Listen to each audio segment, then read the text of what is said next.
During his trial before the High Priest Caiaphas, Jesus refuses to answer the many accusations made against him.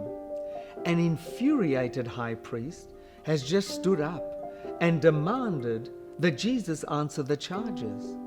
And still, Jesus says not a word.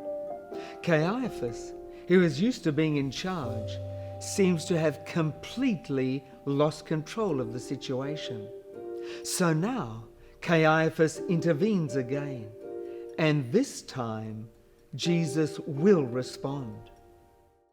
Again the high priest asked him, "Are you the Messiah, the Son of the Blessed One?" "I am," said Jesus. "And you will see the Son of Man sitting at the right hand of the Mighty One and coming on the clouds of heaven." The high priest tore his clothes. "Why do we need any more witnesses?" he asked. "You have heard the blasphemy. What do you think?" They all condemned him as worthy of death. Mark says that Caiaphas asks Jesus again.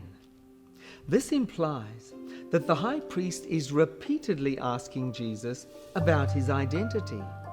This time, the high priest asks Jesus a very specific question. He asks Jesus if he is the Messiah, the Son of God. Now, finally, Jesus answers, and when he does, his answer is astounding.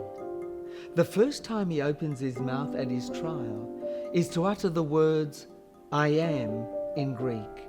It's ego eimi, the sacred name by which the God of the Exodus had identified himself to the Israelites. And then he quotes straight from Daniel chapter 7 and verse 13.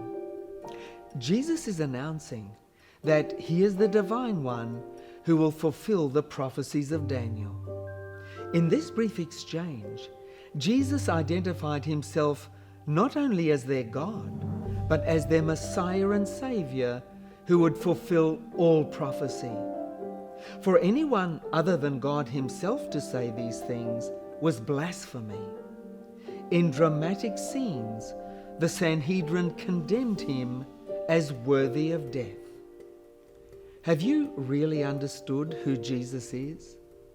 When you understand the implications of what Jesus claimed at his trial, it will completely reshape your understanding of the Bible, of prophecy, and of what happened at the cross.